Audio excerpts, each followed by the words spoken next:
August 25th, 1944. A narrow French road south of St. Lo.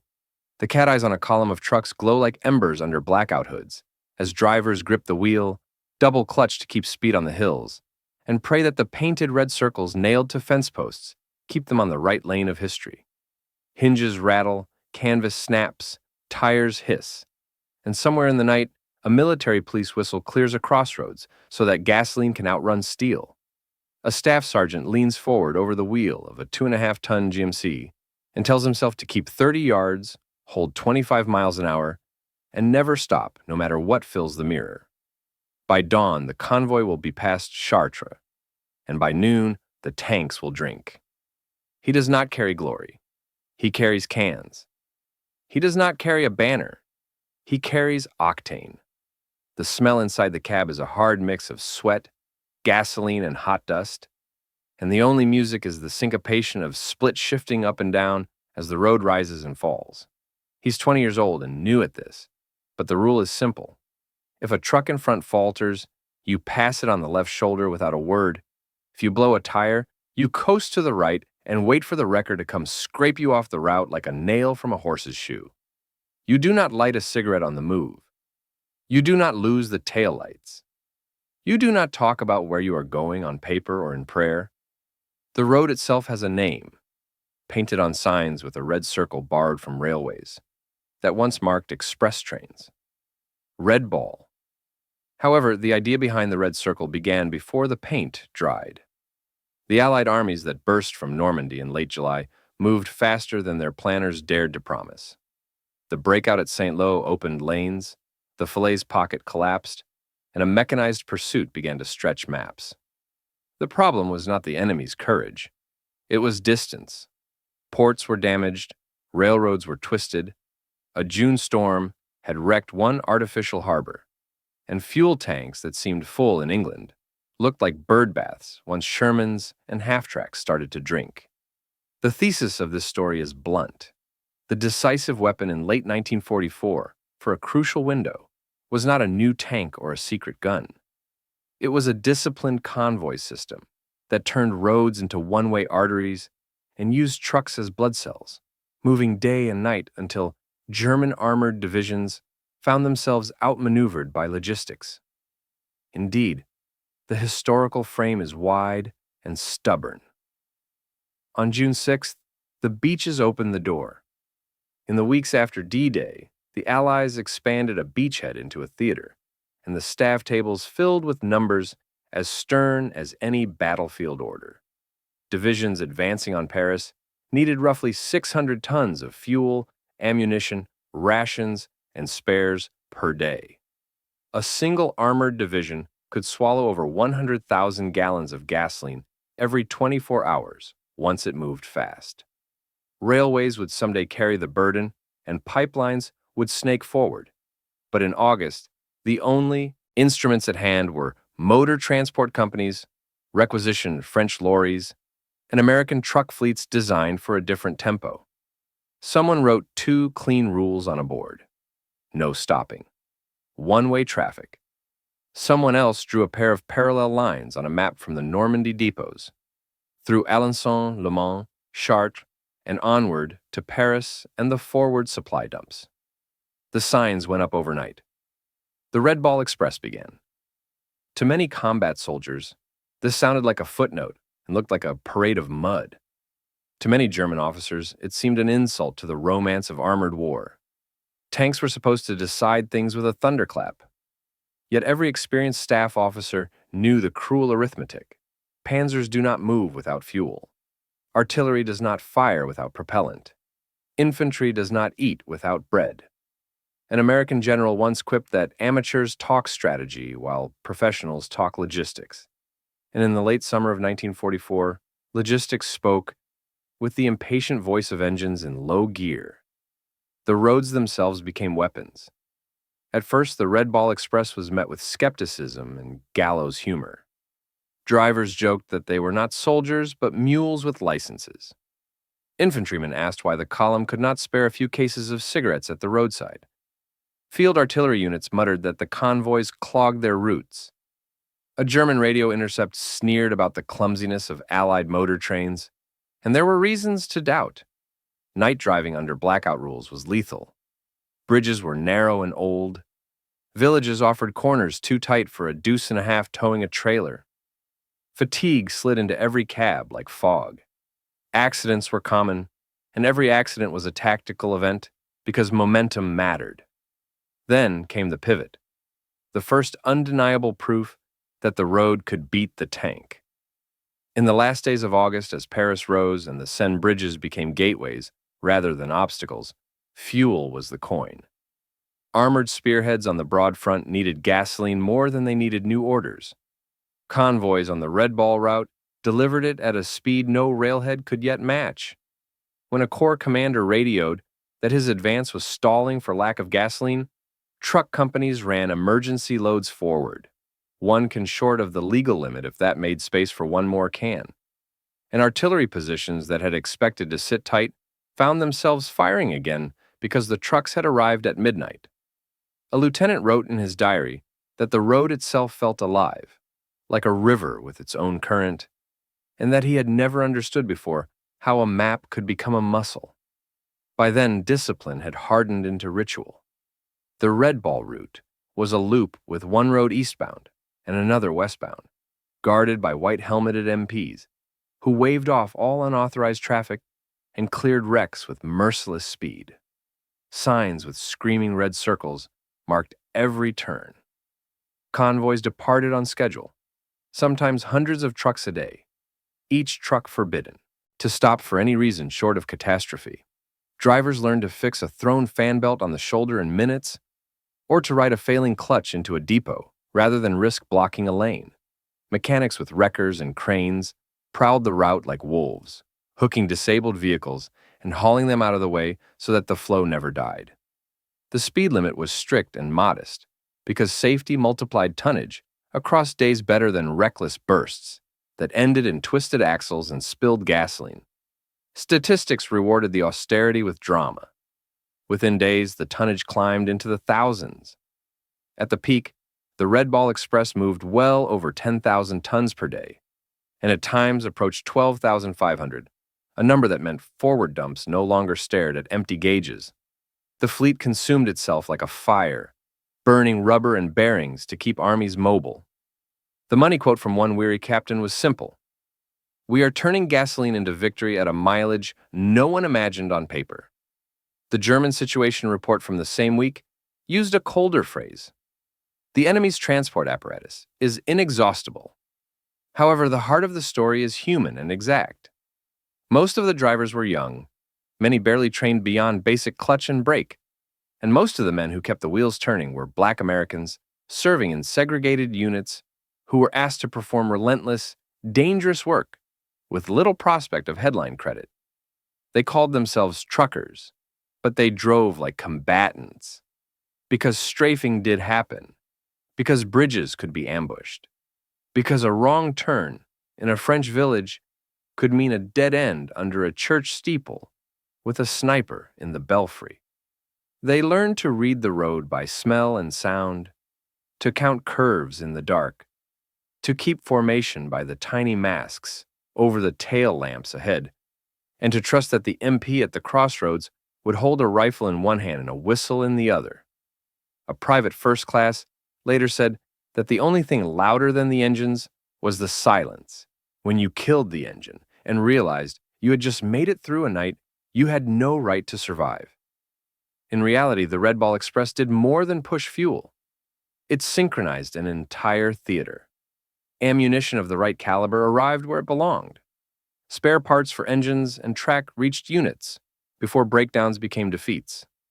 Rations moved in a rhythm that kept kitchens open at the end of long days. Field hospitals received plasma and bandages with a dependability that made surgery less like gambling. The ordinary things that make war possible appeared in the right order, which meant that extraordinary things could happen at the front. Patton's Third Army became a legend of velocity, but its pace was a reflection of steady gallons, not just bold orders. When a Panzer commander tried to pivot a counterattack, he often found his map outpaced by American trucks that had already fed the guns waiting on the next ridge. The Germans underestimated this in two ways. They believed Allied caution would bottleneck roads, and they believed aircraft would punish exposed convoys. In the West, those beliefs failed. Air superiority meant that daylight convoys ran under a roof of fighters and flak. When weather-grounded aircraft, blackout and discipline preserved the flow at night. More importantly, the Allied command accepted that a truck stuck behind a stalled 3-ton lorry was a tactical failure on the scale of a lost skirmish. They organized accordingly. No civilian traffic, no wandering staff cars, no leapfrogging for glory. Everyone not in the convoy pulled aside and waited for the river to pass. In a war famous for personalities, this was a victory of rules. Stage by stage, the Red Ball Express matured. Early detours ruined schedules, and then were surveyed and eliminated. Early losses to fatigue shifted rest cycles and added coffee points at predictable intervals. Early mechanical failures taught a new maintenance gospel of preventive swaps rather than heroic roadside rebuilds. Units developed hand signals, precise enough to look choreographed from a ditch, and the MPs developed a sixth sense for where a traffic knot would form 2 hours before it did. The one-way loop, once an experiment, hardened into law. By September, every village on the route could tell time by the rumble. Then came the moment when the convoy truly outran the panzers, not only in metaphor, but in maneuver. As the German army tried to form coherent armored screens east of the Seine, their formations lacked the fuel and the freedom to reposition with the speed their doctrine demanded. American commanders could starve an enemy counterattack simply by feeding their own tanks a day's march faster. The convoy force turned the broad front into a conveyor belt, and the panzers that did reach the line often arrived isolated and brittle, their marches broken into sprints between empty fuel cans. A German officer reportedly complained that he could not plan against an opponent who could invent roads overnight. The truth was less romantic. The opponent had invented rules. Indeed, comparison sharpened the contrast. German motor transport was brave and often ingenious, but it fought under a sky increasingly owned by the enemy, and along a road net crowded with refugees, demolition craters, and partisan risk. Fuel trains were bombed. Bridges were dropped. Tires and spares were rationed. A panzer regiment with empty Bowsers is a static museum. Meanwhile, the Red Ball Express was deliberately wasteful in the only way that mattered. It burned rubber to buy tempo and accepted that a percentage of trucks would return on flat rims, that gearboxes would die young, that paint would flake from heat, and that drivers would rotate through without rest long enough to reset the human machine. Waste in trucks became economy in time, and time became the currency of victory. Therefore, the score appears in numbers as well as in narratives. During its brief, brutal life, the Red Ball Express moved millions of gallons of gasoline and hundreds of thousands of tons of supplies, sustaining forward momentum at precisely the period when a pause would have given the enemy space to rearm and rethink. The convoy concept spawned sister routes with other names as the front shifted, and pipelines and rail eventually took the bulk. But the window where roads were king lasted long enough to carry Allied armies to the borders of Germany before winter. When autumn rains turned fields to porridge and the offensive slowed, it did so on ground far more favorable than any planner dared to guarantee in June. The cost was not light. Drivers died in ditches and under wheels. Wreckers pulled human bodies as often as twisted axles. Local French families paid in sleep and sometimes in walls, as half-awake truckers misread a corner at 3 a.m. The men who did this work rarely wore medals to show it. Many wore the quiet anger of segregation, even as they performed a mission that held entire armies together. In letters home, they described the road as a monster you fed until it fell asleep, and they asked for news of jobs and dignity waiting on the other side of victory. Some did not live to learn that history takes its time to say thank you. By then, the Red Ball Express had also become a legend told two ways. To the infantryman in a foxhole, it was the distant rumble that meant hot chow might actually be hot. To the tanker counting the last inches on a fuel gauge, it was salvation just in time. To the German staff officer, it was a mystery that made every Allied flank look elastic. To the driver, it was a task measured by white knuckles and the number of mileposts eaten before dawn. Legend did not make the wheels turn. Grease did. Schedules did. People did. However, the convoy did not solve every problem. In September, the advance outran depots so far that even the express could not close the gap, and gasoline rationing forced choices that strategy had tried to avoid. The port of Antwerp, captured largely intact, would not relieve pressure until its approaches were cleared and its cranes were swinging. Pipelines called Pluto would feed the coastal belt, but could not leap the Seine. Rail repair battalions labored to stitch lines back together, while trucks carried the load they were never meant to carry for so long. The Red Ball Express was always a bridge built out of motion, not a destination. Yet the consequences of its existence were durable. The German armored counterblows that did come in late 1944 and winter 1945, spectacular on the map and savage on the ground, struck an opponent that had already delivered the decisive gift to itself. Depth. Reserves could move. Ammunition could surge to threatened sectors. Fuel could be diverted overnight by policy, not pleading. When Hitler asked his generals for miracles, they faced physics enforced by trucks. The story of a convoy outrunning panzers is a story about who gets to pick the time and the place, and in 1944, that power often belonged to the side that had painted red circles on signboards and meant them. Therefore, the moral lands with a quiet thump. Heroism without gasoline is romantic and brief.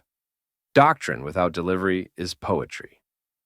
The Red Ball Express proved that organization, when enforced with humility and zeal, is a weapon that moves faster than any tank and strikes wider than any artillery. It turned young men with knuckles on a wheel into the hinge of a campaign.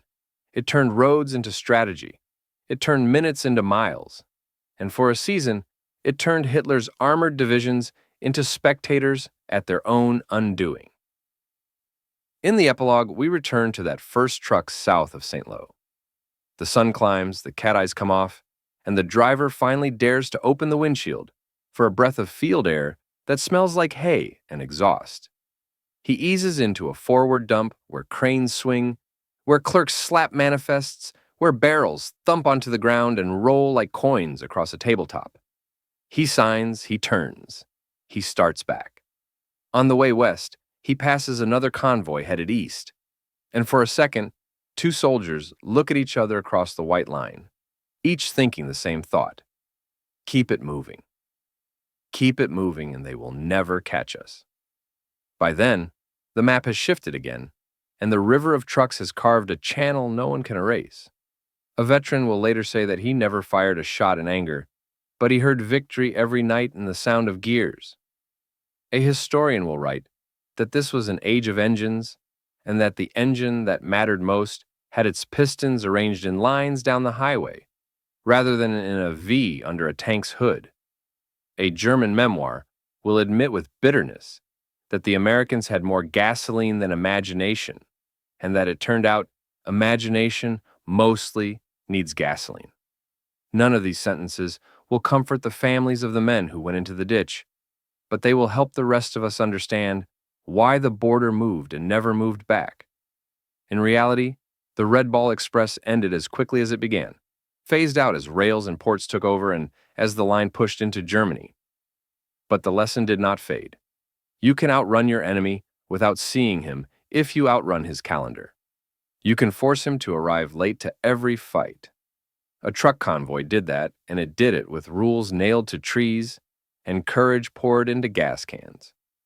When we say that logistics won a battle, we sometimes sound ungrateful to the men with rifles. The truth is that logistics is how we kept them alive and how we made their courage count. Here's the closing line that belongs on a map and on a grave marker alike. The road was the weapon. The drivers were the edge. The schedule was the doctrine. The result was a million small decisions made correctly in the dark. How a truck convoy outran Hitler's panzer divisions is not a riddle after all. It is a record of what happens when an army decides that keeping a promise on time is the most aggressive tactic of all. Narrated by Qarnox Chronicles. Subscribe for more untold chapters of history.